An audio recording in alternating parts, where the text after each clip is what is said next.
அதிசயங்கள் செய்கிறவர் நம் அருகில் இருக்கிறார்.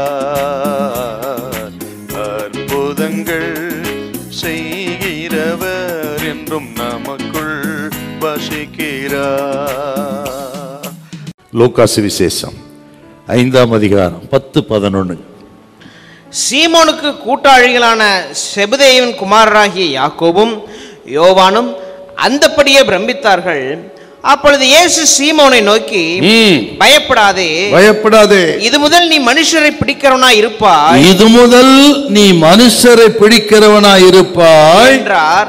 அவர்கள் படகுகளை கரையிலே கொண்டு போய் நிறுத்தி எல்லாவற்றையும் விட்டு அவருக்கு பின் சென்றார்கள்.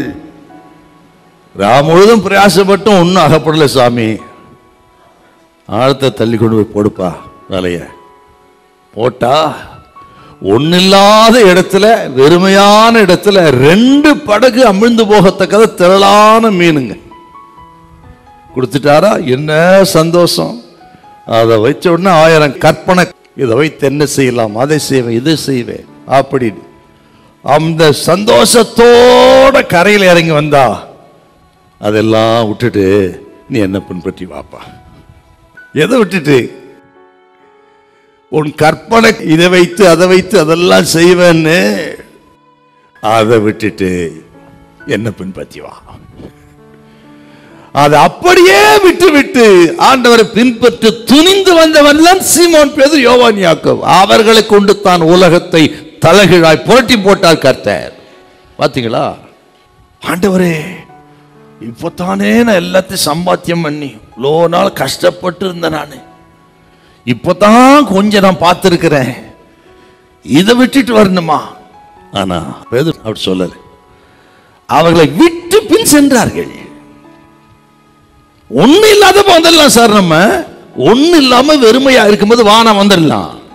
ஆனால் எல்லாம் இருக்கும் பொழுது, இல்லாத பொழுது, 2 படகு நிரம்ப நமக்கு கொடுத்த பொழுது, நிரம்பி வழியும் பொழுது, நிரம்பி வழிகிற ஆசீர்வாதத்தின் பொழுது அதை விட்டுட்டு வான்னு சொன்னா, அப்படி வருவதற்கு ஆயத்தமாய் இருக்கிறவர்களை கொண்டு தான் தேவன் தேசத்தை அசைப்பார்.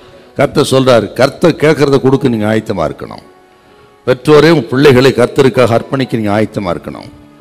முடிநேர ஊழியத்துக்கு என்று அழைப்பார் என்றால் லெப்ட் ரைட் பார்க்காம, லாப நஷ்டம் பார்க்காம, அப்படியே 100% கீழ்ப்படினு.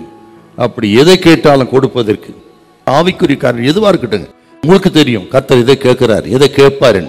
அப்படி எதை கேட்டாலும் அதை கொடுப்பதற்கு நீங்க ஆயத்தமா இருந்து விட்டால் உங்களை ஆசீர்வதிக்கிற ஆசீர்வாதம் ஊருக்கே தெரியும். ஹல்லேலூயா, ஹல்லேலூயா.